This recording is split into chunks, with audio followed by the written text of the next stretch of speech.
Querida igreja, a paz do Senhor Jesus, louvamos a Deus pelo privilégio de nesta noite estarmos aqui mais uma vez na filial em Nossa Senhora do Ó.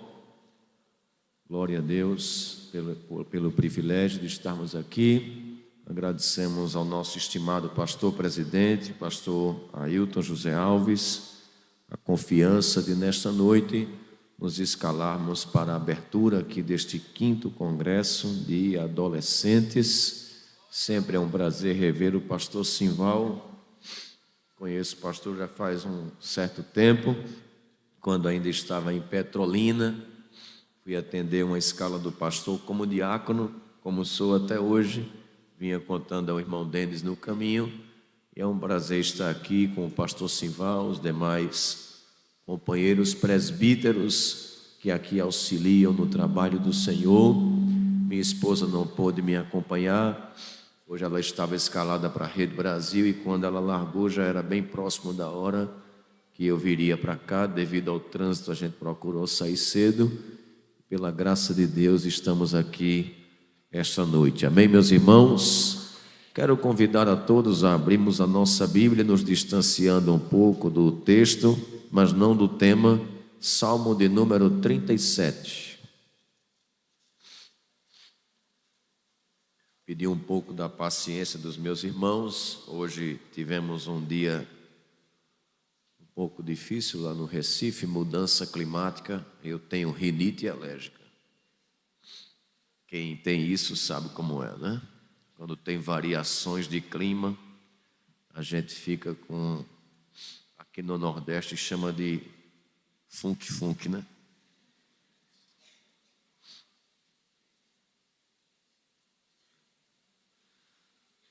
Glória a Deus. Salmo 37, versículos 3, 4 e 5.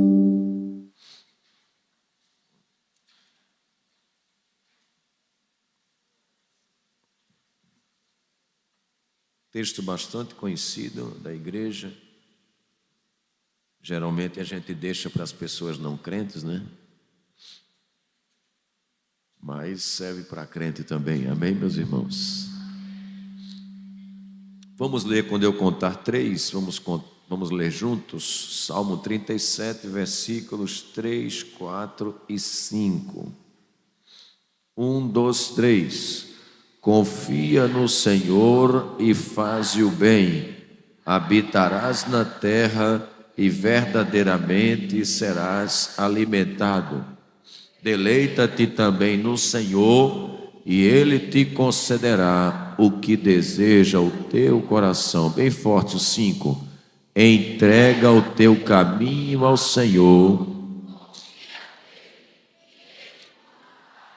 Quantos podem dizer amém, meus irmãos? Amém. Entrega teu caminho ao Senhor. Confia nele e Ele tudo fará. Eu quero falar dentro do tema geral, utilizando-me desse texto, sobre o Deus em quem se pode confiar. Amém, meus irmãos? Meus amados, o livro dos Salmos, em essência, é um livro de cânticos. É a harpa dos judeus. O maior livro da Bíblia, 150 salmos. Não somente ele merece destaque por ser o maior livro da Bíblia, mas pelo fato dele estar no centro da Bíblia. Se você abre a Bíblia bem no meio, vai dar no livro dos Salmos, mostrando que a música ela ocupa a parte central das Escrituras.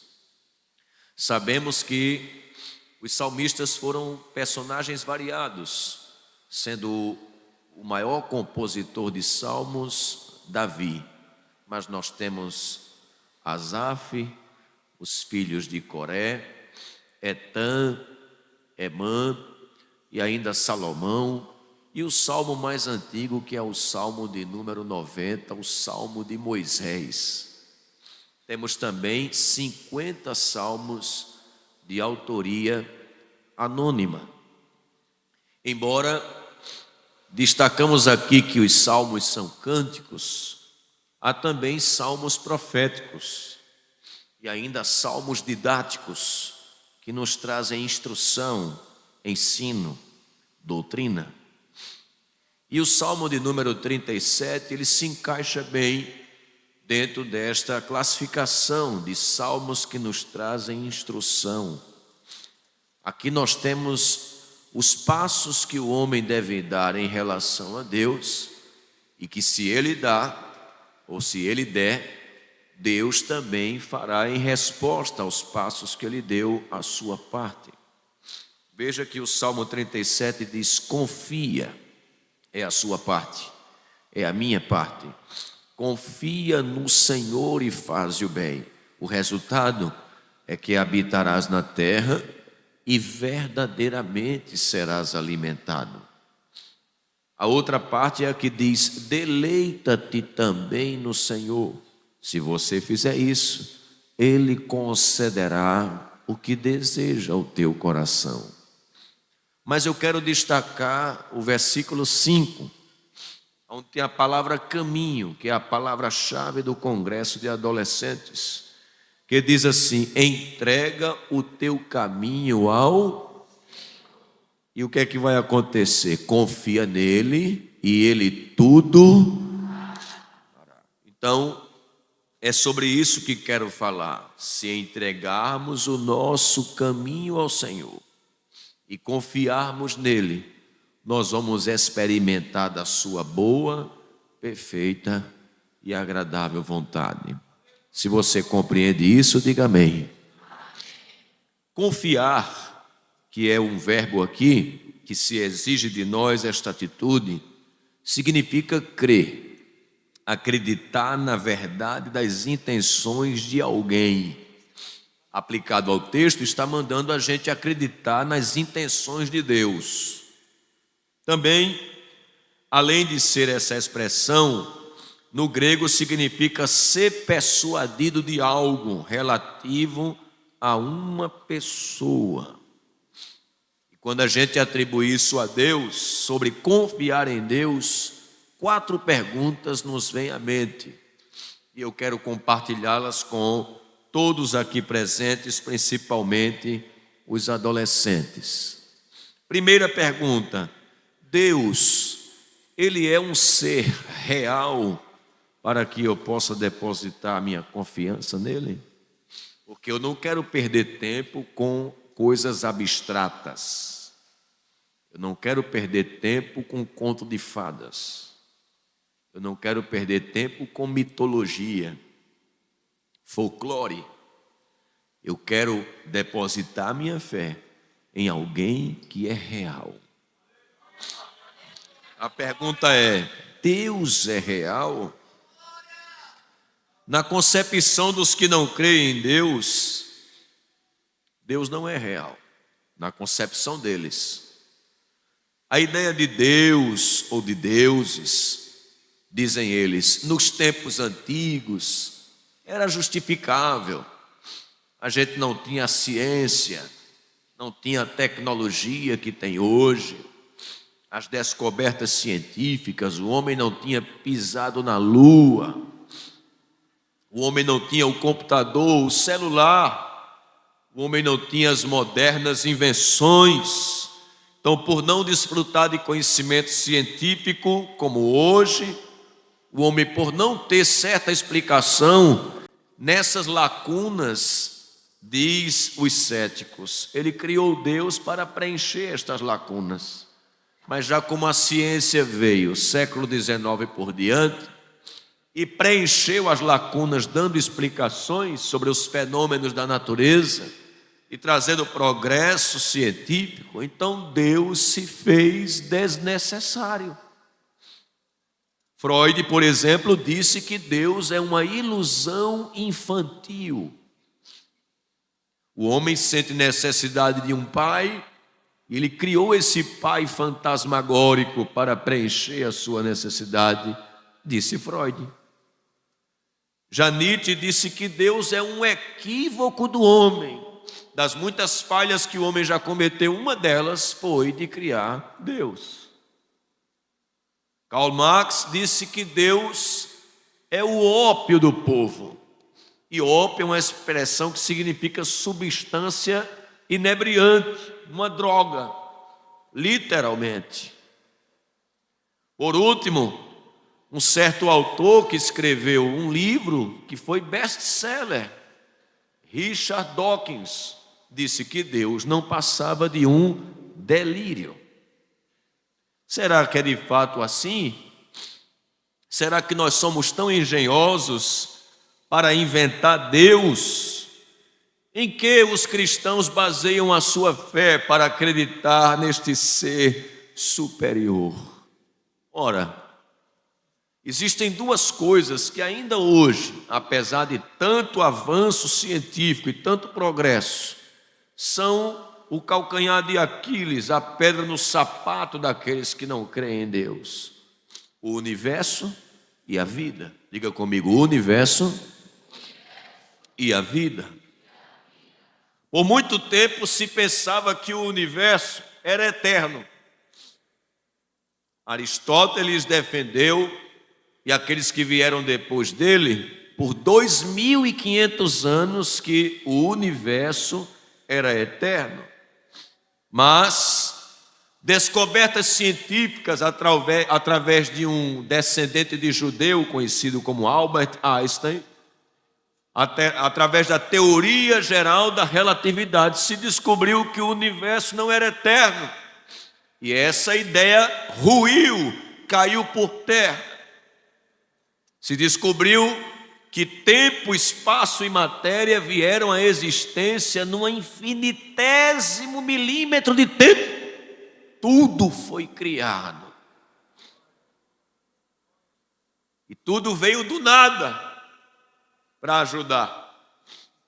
Mas a Bíblia já dizia: os céus manifestam a glória de Deus, e o firmamento anuncia a obra das suas mãos.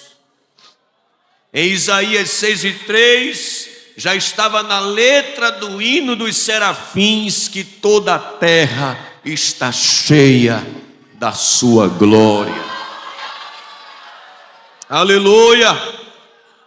E a criação, ela impõe um Criador. Diga comigo isso, que é muito bonito, principalmente para vacinar você na faculdade, na universidade. Diga comigo: a criação impõe um Criador. Complemente dizendo: porque nada vem do nada. Isso mesmo. Você já viu alguma coisa vindo do nada? Não. Tudo que veio a existir tem uma causa. Tem alguém que causou.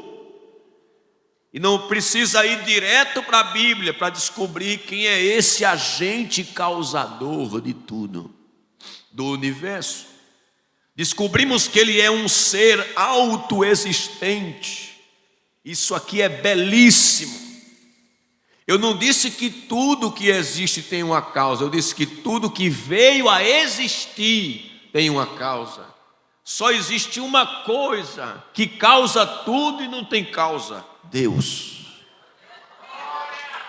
Ele disse através do profeta Isaías: ainda antes que houvesse dia, eu sou. E não há ninguém que possa fazer escapar alguém das minhas mãos. Isso não é arrogância. Seria arrogância se fosse eu dizendo, mas é ele dizendo: ele pode. Operando eu, quem impedirá? Oh, aleluia. Anda na camandaramachurime. Ele trouxe à existência tudo, mas ele mesmo não foi causado por nada. Esse ser que criou tudo, ele mostra na sua criação que ele é tremendo e poderoso. Eu não sei você, mas eu já vi uma transmissão ao vivo da Lua, aliás, do espaço. Astronautas mostrando o globo terrestre. Eu digo: que coisa assustadora. Que Deus poderoso. Para levantar essa casa aqui foi preciso muitos homens e ainda mulheres ajudando, porque na obra é assim. Teve areia, teve brita, teve cimento, teve gesso. Ele fez tudo sentado, só com a palavra.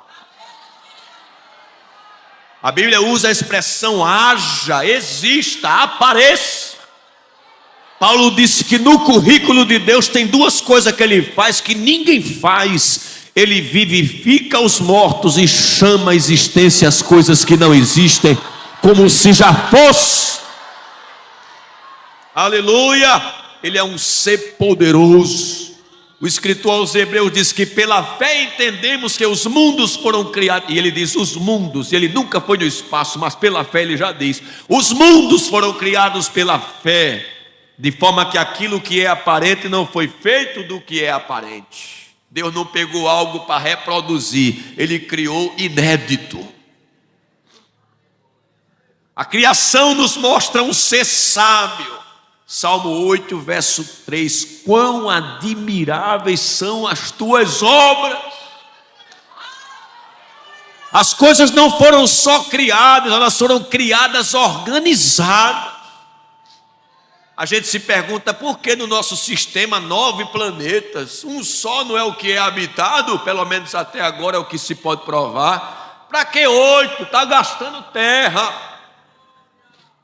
É muito planeta. Mas só que todo dia a gente recebe chuva de meteoro. E Deus colocou a terra em terceiro, né? Mercúrio, Vênus, terra, né? Aí depois vem os outros que eles recebem a chuva de meteoro no lugar da terra. É Deus criando o protetor de escudo. Tu fica perguntando por que Urano, Saturno, Netuno e Plutão. É porque eu estou preocupado contigo. Eu botei eles na frente assim, porque quando o meteoro vir, bate neles e não bate na tua casa. Fica sentado e dá glória. Ele é um ser sábio. A criação mostra que Deus é um ser eterno, que ele criou o tempo. Olha a descrição de Gênesis 1:1, né? No princípio, tempo, criou Deus os céus, espaço e a terra, matéria. Tempo, espaço e matéria. Que levou Albert Einstein anos para descobrir, Moisés disse há muito tempo atrás.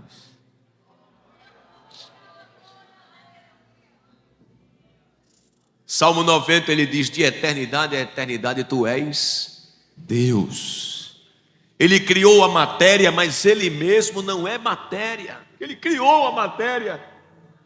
Então a ideia de que Deus é tudo e tudo é Deus está errado. Tudo não é Deus, porque se ele é a terra se destrói, ele se destrói com ela. Não, ele disse: eu vivo independente dela. Deus é espírito, Jesus disse.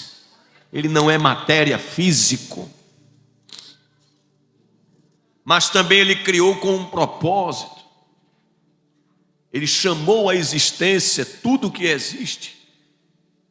E ele revelou a sua vontade, seu intelecto, sua emoção. Com isso nós entendemos que além de ser um autoexistente, um ser autoexistente, poderoso, sábio, eterno, imaterial, ele é pessoa. Diga para o seu irmão: Deus é pessoa. Fui a olhar as leis trabalhando de uma forma tão harmônica, que o maior matemático que já passou pela Terra, Sir Isaac Newton, ele disse assim: a maravilhosa disposição e harmonia do universo só pode ter tido origem segundo um plano de um ser que tudo sabe e tudo pode. Ele acrescenta: isso fica sendo a minha última e mais elevada descoberta. Veja que conclusão ele chegou. Não tem como tudo funcionar de uma forma tão organizada sem que alguém não tenha orquestrado tudo isso. Mas eu disse o universo e a vida. Diga comigo: a vida é outro calcanhar de Aquiles no sapato dos céticos. Se eles não conseguem explicar completamente a origem do universo, quanto mais a origem da vida, e eu digo do surgimento da primeira vida. Hoje é mais fácil. pegar a semente masculina e pegar a semente feminina e num tubo de ensaio fazer o encontro. Fez um encontro de vidas já existentes. Mas eu quero saber criar a vida. Essa é a pedra no sapato. Por muito tempo se defendeu que a vida foi gerada da não vida, até que um crente, sempre tem que ter um crente, né? Louis Pasteur, ele pegou um frasco com carne e colocou dentro, sem tampa, e o outro com tampa. E aí se pensava que a carne ia gerar os vermes, mas não era, eram as moscas que posavam e depositavam os ovos. Aí ele disse: está vendo que a carne morta não gera vermes? É tanto que o tampado não gerou vermes. Ele acabou com a teoria da biogênese. Um crente.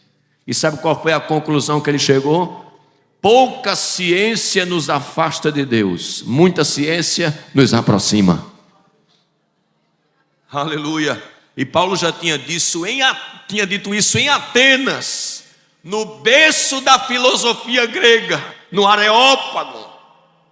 Ele disse: porque nele vivemos, nos movemos e existimos. É ele quem dá a todos a respiração, a vida e todas as coisas. Aleluia, glória a Deus. E sabe o que é mais interessante? Mais na frente veio Darwin,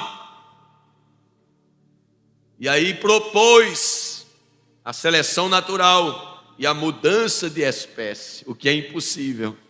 E o maior inimigo de Darwin não são os crentes, são os fósseis, porque ele nunca achou na sua época, e atualmente ninguém acha também, macaco virando homem. Não se acha. Os fósseis que mostram a transição, eles são os maiores inimigos da teoria darwiniana. Por isso que eu gosto de um biólogo chamado Alistair McGrath, que ele disse: foi estudando a ciência que eu me desviei do ateísmo. Ele foi provocador, foi ou não foi? Foi estudando a ciência que eu me desviei do ateísmo. Diga comigo: Deus existe. Primeira pergunta eu respondi. Você pode confiar os seus caminhos a Deus, porque você não está confiando a um conto de fadas. Você não está confiando a um ser abstrato que existe na sua mente. Ele está além da sua mente. Deus não foi criado por uma necessidade, não. É porque se há necessidade, tem que ter Ele. Porque já pensou, você sente sede de água e a água não existe? A água tem que existir para justificar a sua sede.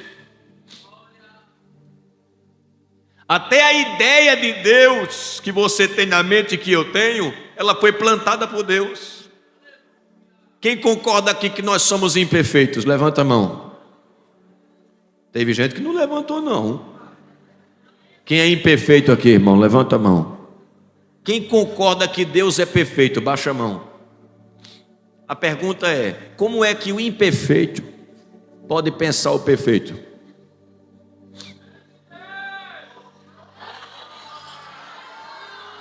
Sabe por que o imperfeito pensa no perfeito?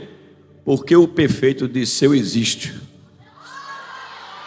A noção de Deus é uma prova da existência de Deus, porque não tem como eu, sendo imperfeito, pensar Ele.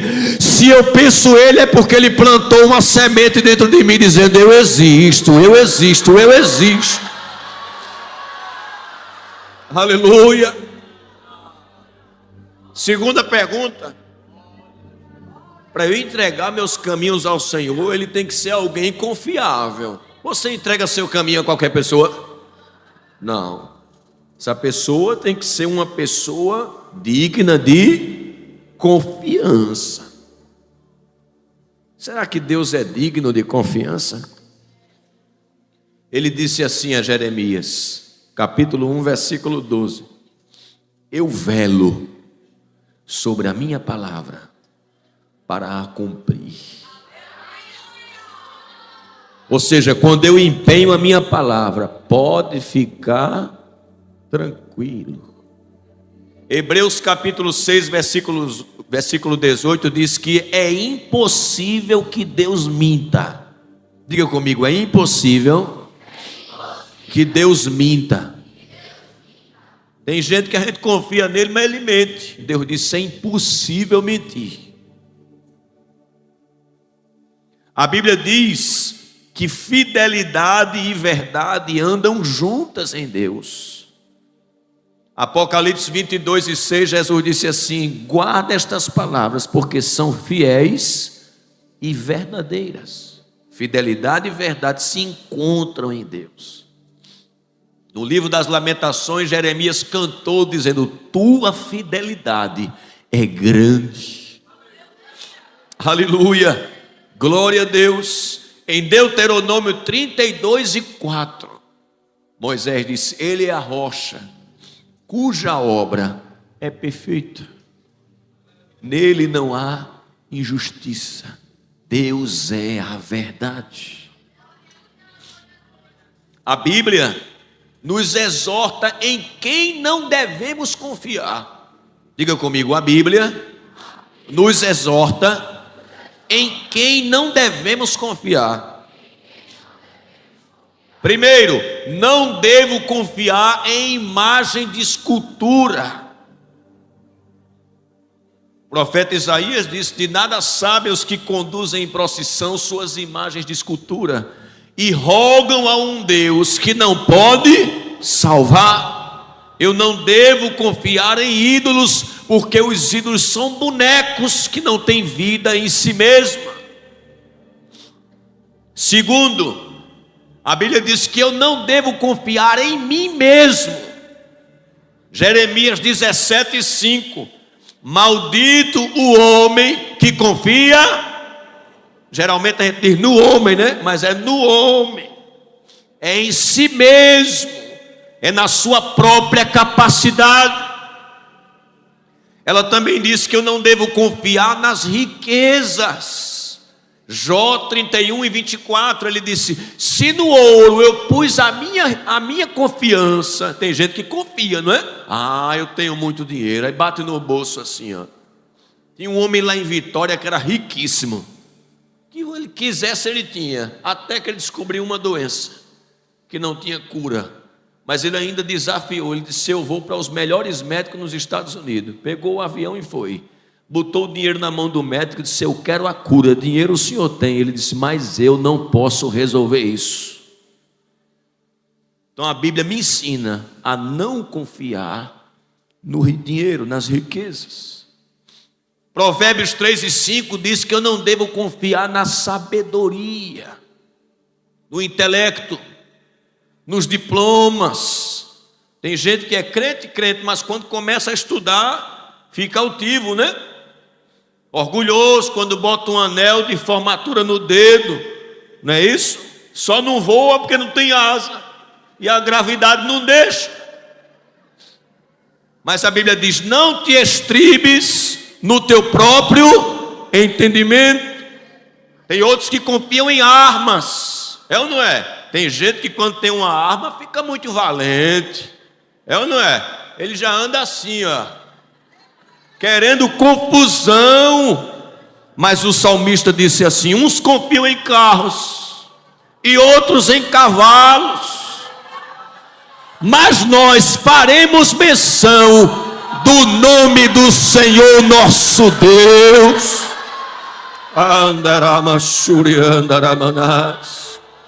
Glória a Deus. Ele diz ainda: os que confiam no Senhor são como o monte Sião, que não se abala, mas permanece para sempre. Então diga comigo: Deus existe, e Ele é um ser confiável. Mas eu quero mais do que versículos. Eu quero exemplo de pessoas que confiaram nele e não foram decepcionadas. Nisso aí a gente tem de sobra.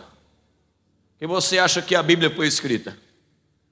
para nos dar exemplos de pessoas que depositaram a confiança em Deus e não foram decepcionadas. Noé, Deus chega para esse homem numa época onde corrupção, maldade e violência haviam dominado toda a sua geração, ao ponto de Deus dizer assim: o meu espírito não agirá mais no homem. Que o Espírito Santo, mesmo o homem no pecado, ele fica tentando persuadir o homem a se arrepender. Mas Deus disse: o meu espírito não agirá mais no homem, porque ele é mau desde a sua infância. E ele disse: eu vou destruir o homem de toda a face da terra. Mas a ti, Noé, e a tua família, eu vou poupar. A Bíblia diz que pela fé Noé, divinamente avisado, preparou a arca. E teve ele e a sua família poupada da catástrofe do dilúvio, que a Septuaginta chama de cataclisma, uma inundação de proporções universais. Somente Noé escapou. Agora veja que coisa interessante. Deus manda um agricultor construir um transatlântico. Parou para pensar nisso? Você sabia que ele era agricultor? Que ele plantou uma vinha? Então ele era agricultor. E manda ele construir um transatlântico de 3 andares, com uma abertura lateral e uma escotilha em cima. E manda que os animais venham para ele preservar um par de cada animal lá dentro e guardar comida. Deus faz tudo organizado. Então passou a ser um engenheiro naval. Agora veja que coisa interessante. Ele confiou em Deus. Veio a chuva, 40 dias e 40 noites. E o agricultor estava seguro dentro do barco, com a sua família e os animais, tudo guardadinho. Em contrapartida, o Titanic, quem construiu? Não foi um agricultor, foi um engenheiro naval. O casco dele era de aço maciço. Na sua primeira viagem, dia 10 de abril de 1912, diz a lenda que alguém disse assim: esse aqui nem Deus afunda. Ou seja, o engenheiro confiava em quem? Na força do seu braço, na sua inteligência, em si mesmo. E ele saiu 23h40 aproximadamente, no dia 14 de abril de 1912. Mas na frente se deparou com um iceberg, aquela montanha de gelo dentro d'água, né? Que quem vê o biquinho fora não sabe que por baixo ela é assim, ó. Rasgou o casco por baixo. E na sua viagem inaugural, o Titanic naufragou. Olha o resultado de quem entrega o seu caminho ao Senhor e de quem confia em si mesmo. Enquanto o Titanic, construído por um engenheiro naval de casco tão resistente, de aço maciço, naufragou, do outro lado está Noé, o plantador de vinha.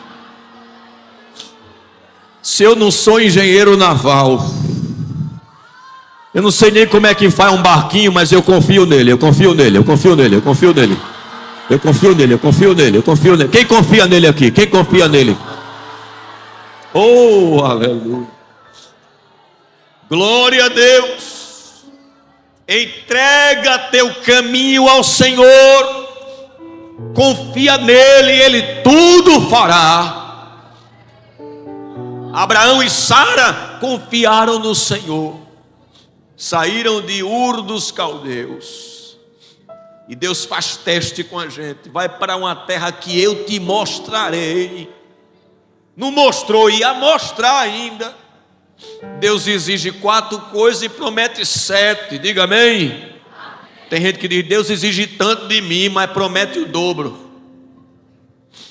Então vale a pena seguir essa exigência para poder ter as bênçãos. E ele saiu sem saber para onde ia. Foi decepcionado?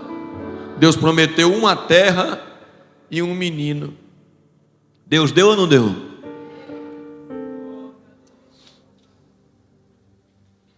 Israel, liderada por Josué, está atravessando o Jordão e tem uma grande cidade, Jericó. Seria a conquista inicial da terra prometida. Josué aprendeu aos pés de Moisés que não deve confiar só na força do braço, deve confiar em Deus. E ele vai orar e Deus dá uma direção a ele: põe o povo para dar volta ao redor da muralha. Se fosse eu, tinha dito assim: Deus, não é melhor o Senhor pedir para eu botar dinamite na muralha? Resolve logo. Ou pegar um tronco de madeira assim, ó, e nas portas, bum, aí a gente vai e toma conta de tudo. Faz do jeito que eu estou mandando que vai dar certo. Uma volta a cada dia. E no último dia, 7 voltas. Então eles deram 6, cada dia uma volta. E no 7º dia, 7 voltas. 13 voltas ao total. Eu imagino o povo de Jericó olhando, dizendo: que é isso aí? Porque quando a gente vai seguir o caminho de Deus, tem gente que observa e não entende. Mas mesmo sem entender, siga o caminho de Deus. No último dia que deram as 7 voltas, aí Deus disse: aí quando der a 7ª, toque as buzinas, feita de chifre de carneiro, e dê o grito, que eu vou derrubar a muralha. Muita gente não sabe o que eu vou dizer aqui agora, mas isso serve para a gente se alegrar mais ainda. Você sabe que o tamanho que a muralha tem do chão para cima é que ela tem do chão para baixo? Ela não é construída só do chão para cima, ela é escavada. O tamanho que ela tem do chão para cima é que ela tem do chão para baixo, que é para ela não cair assim, ó. Deus implodiu.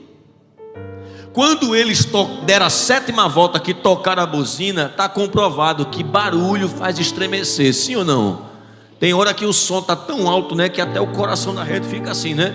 Foi o que Deus fez. Deus pegou os decibéis e aumentou. Quando eles deram um grito assim, ó, ei! Deus pegou aquele, a muralha, bom.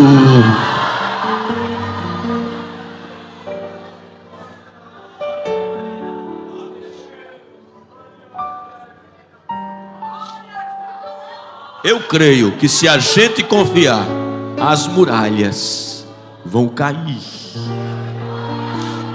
Você, adolescente, que tem muitas muralhas na sua frente, diz: Deus, como é que eu vou chegar lá? O Senhor está te dizendo: se você confiar, eu vou implodir cada uma, e você vai passar. Você vai passar. Você vai passar. Você vai passar. Você vai passar. Você vai passar. Tem outro exemplo, Gideão. Os midianitas e os do Oriente eram como gafanhotos, eram muitos. Mas Deus chega para um homem, o caçula da família, normalmente se chamaria o primogênito, né? Mas Deus chega para o menor, de uma meia tribo. Não era nem uma tribo completa, era meia tribo, que Manassés dividia a benção com Efraim, né? E Manassés significa o quê? Esquecimento. Olha quem Deus vai pegar, irmão. O caçula menor da tribo, que significa esquecimento, meia tribo. E disse: eu vou usar esse homem para chefiar um exército. Chega para ele e diz a ele que vai escolher ele para isso. E manda ele chamar as pessoas para guerrear com ele. Quando ele chama, vem quantos mil? 32. Dá para fazer barulho ou não dá? Dá. Mas Deus disse, tem muita gente. Se tu ganhar com essa quantidade aí, tu vai dizer que não foi eu não. Está entendendo por que Deus às vezes permite que os nossos recursos vão embora? Porque se a gente ganhar, a gente vai dizer assim, foi minha inteligência pela misericórdia. Passei a madrugada estudando, ralei demais.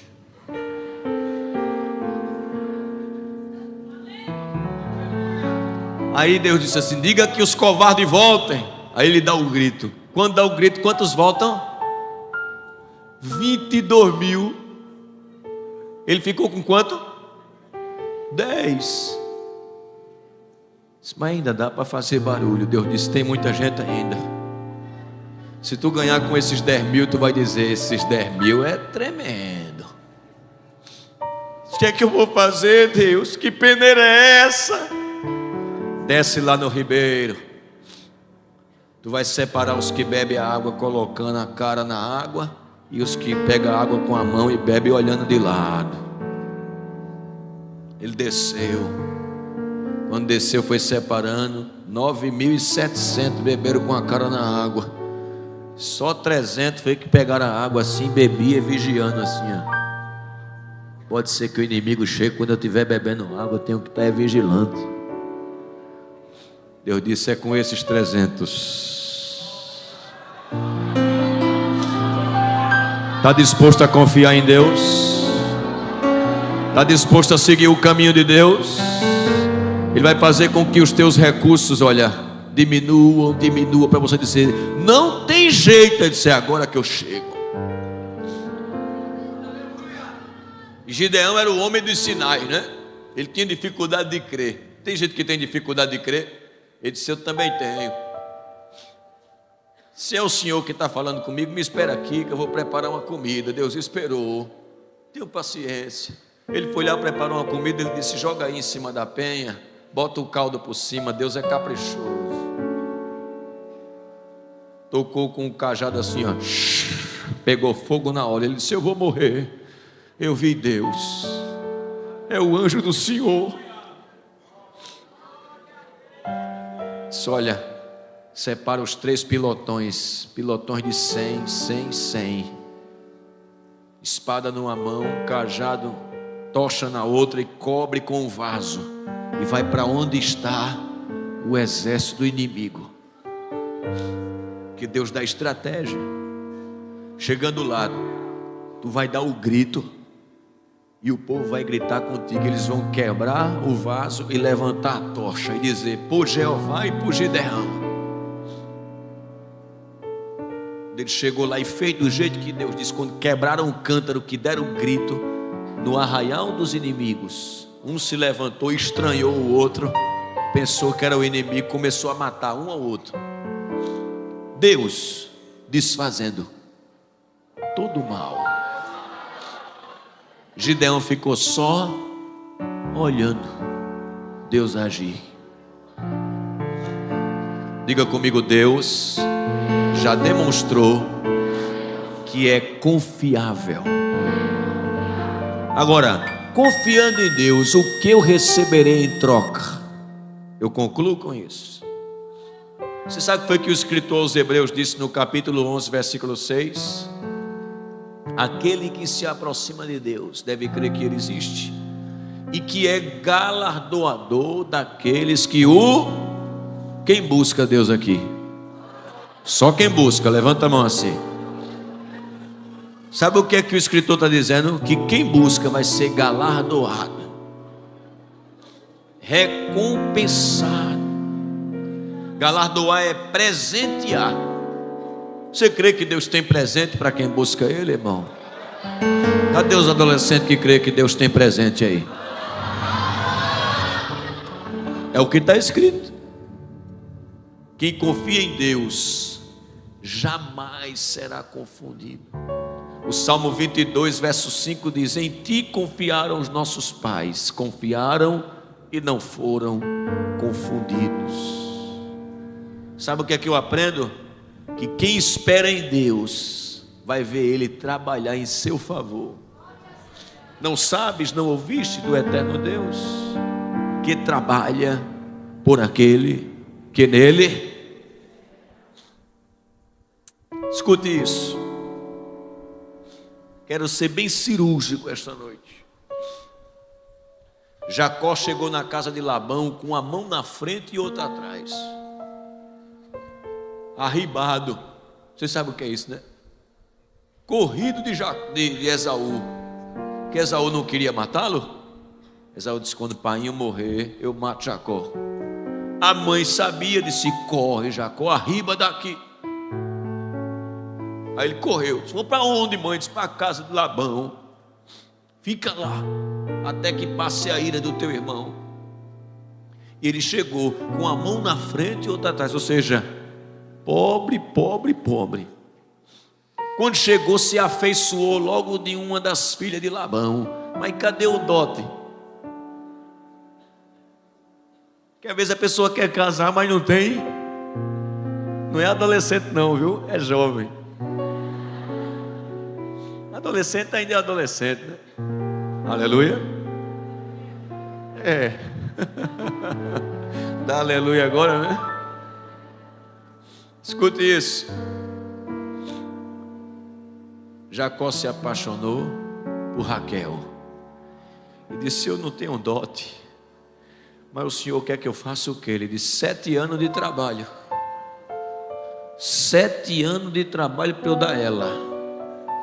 A Bíblia diz que Jacó amava tanto Raquel que aqueles 7 anos foi como poucos dias. O amor, né? O amor. Está vendo? Quando o pai diz: espera até tal idade, aí quem tem amor mesmo espera. Quando ele pula fora, é porque ele não tem amor nenhum.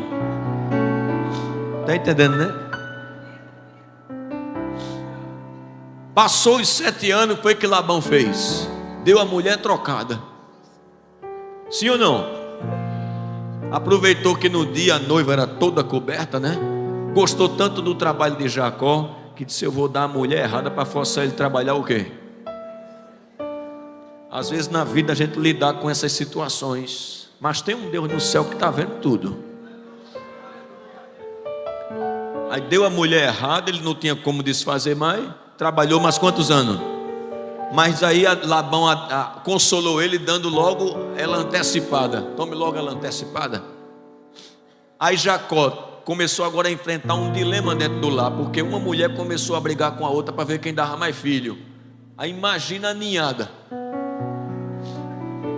E ele ainda com a mão na frente e outra atrás. 2 esposas, 2 concubinas e um monte de menino. E não tinha nada.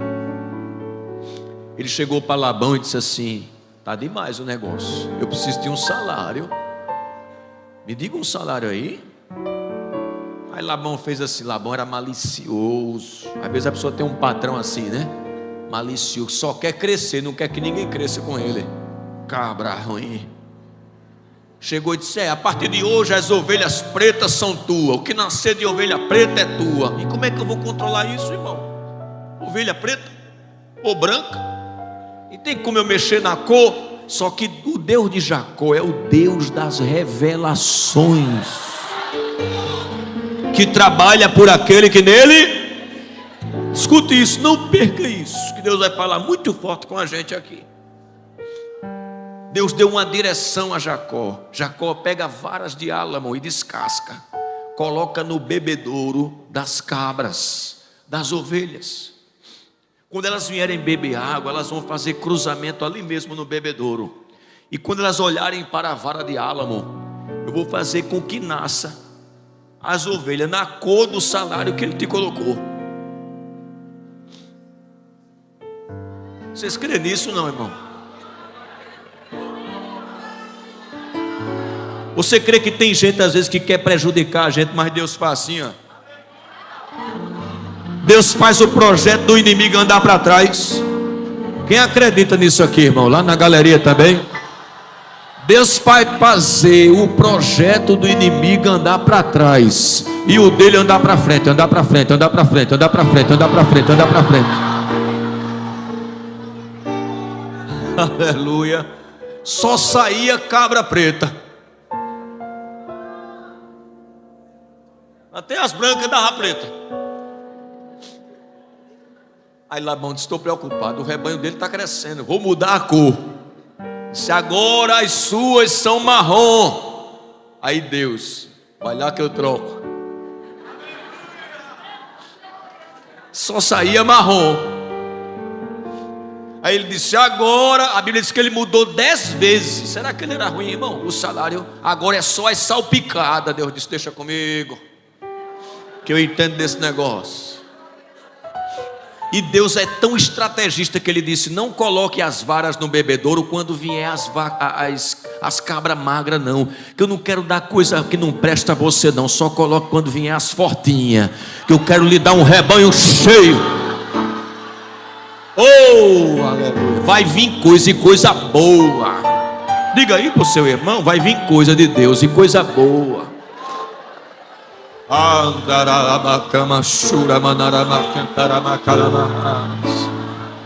Te prepara para surpresas de Deus, presentes de Deus. Te prepara para projeções, uma escadaria dentro da tua casa. Olha, Deus vai te mostrar uma escadaria de projeção. É aqui que eu vou te levar, minha serva. Alguém vai querer na faculdade te atrapalhar no TCC, na monografia, mas eu vou te fazer ser aluna melhor. Um professor que quiser te prejudicar vai ser envergonhado, e tu vai terminar com o diploma na mão dizendo: foi ele quem me deu.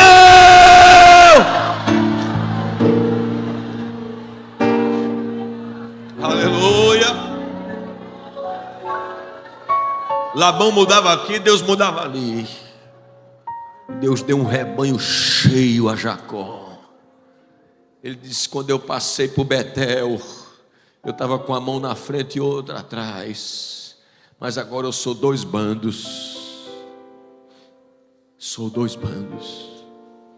Deus trabalha por aquele que nele espera. A Bíblia diz assim: tu, quando orares, entra no teu aposento, fecha a tua porta. É lá o alinhamento. Compreende? É lá o alinhamento. É lá onde ele pega o teu projeto e diz assim: isso aqui não dá não. Na lata do lixo. Aí lá ele diz assim: esse aqui é o meu. Mas Deus, eu gosto tanto do meu. Mas é pequeno. Os meus são maiores. São mais altos. Tu quer o menor ou o maior? Ah, Deus, eu quero o maior. Eu disse: o maior é o meu. O maior é o meu. Você quer o menor ou o maior? O maior é o dele. Até tem coisa no teu projeto que Deus diz assim: estou nesse negócio aí, mas tem outros que ele vai dizer: amassa, isso não está no meu projeto. Recentemente uma moça lá na área acabou um namoro. Ela disse que um ser de branco se apresentou para ela. Minha esposa me contou e disse assim: olha, eu tenho isso aqui para a tua vida, eu tenho isso aqui, eu tenho isso aqui, eu tenho isso aqui, eu tenho isso aqui. Foi mostrando várias coisas que ia fazer na vida dela. Aí ao final, quando ele mostrou tudo que ela podia ver, ela disse assim: mas eu não vi o senhor falando de fulano, que é a pessoa com quem ela estava namorando. Aí ele respondeu assim: tem coisas que não fazem parte do meu projeto.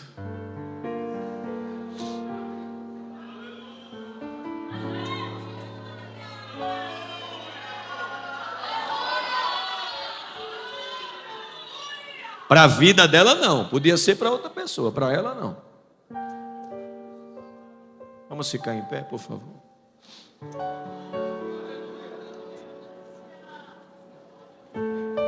Esse tema é muito delicado. Será que nós estamos realmente dispostos abraçar o projeto de Deus. Pode ser que custe sacrifício, e vai. Lágrimas, mas é o melhor. É mais alto. Os planos que Deus tem, os projetos que Deus tem, Deus disse através de Jeremias, são planos de paz, que é Shalom. Os judeus chamam assim, Shalom. Planos de paz e não de mal. São planos que não podem ser impedidos. Jó disse isso, não foi? Bem sei eu que tudo podes, e nenhum dos teus planos pode ser, a não ser por você mesmo, a não ser por mim mesmo. Feche os seus olhos. Os planos de Deus são maiores que os meus. Ele vai fazer o melhor por mim. Ele vai além do que eu posso ver. Ele faz o que eu não posso fazer. Repita comigo os planos de Deus. Os planos de Deus são maiores que os meus. Ele vai fazer o melhor por mim. Ele vai além do que eu posso ver. Ele faz o que eu não posso fazer.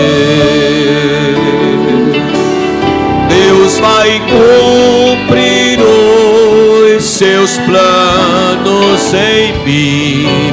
Ele vai fazer o que Ele apraz. Sou pequeno e falho, Ele só faz o melhor pelo seu. Deus vai cumprir os seus planos. Deus vai cumprir os seus planos em mim. O que Ele apraz. Sou pequeno e falho, mas Ele é Deus. Ele só faz o melhor pelos. Levante sua mão e diga isso. Acredito sim. Acredito sim.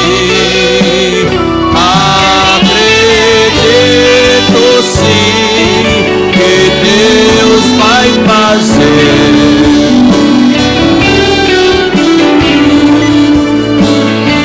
Acredito, acredito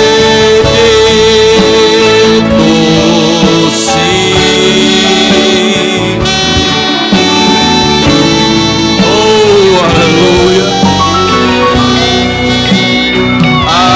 Acredito sim que Deus vai fazer o impossível em meu. Só o teclado, só o teclado.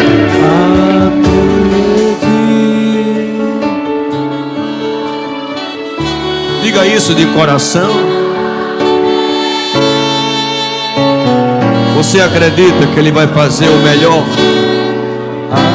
Acredito sim que Deus vai fazer o impossível em meu viver. Acredito sim. Eu acredito sim. Acredito sim que Deus vai fazer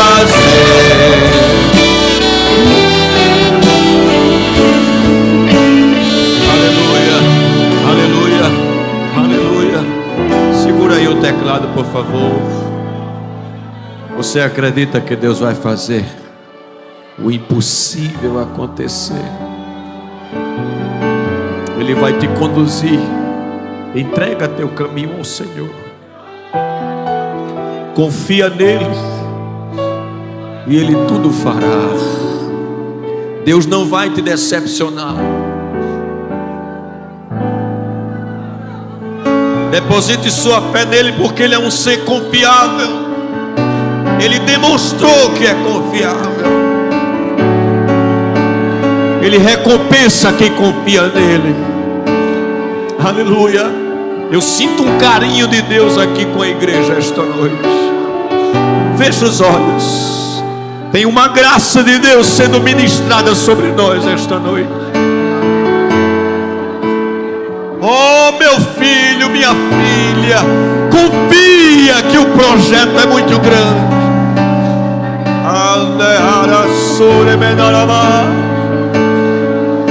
Ande como a nava sua e me cante o me andere machore me ai. É por isso que o diabo investe tanto, porque ele sabe que o projeto que eu tenho contigo é muito alto. É por isso que as perseguições são tão grandes, as tentações são severas. Mas eu te digo, na abertura deste congresso, o que eu tenho contigo é muito grande.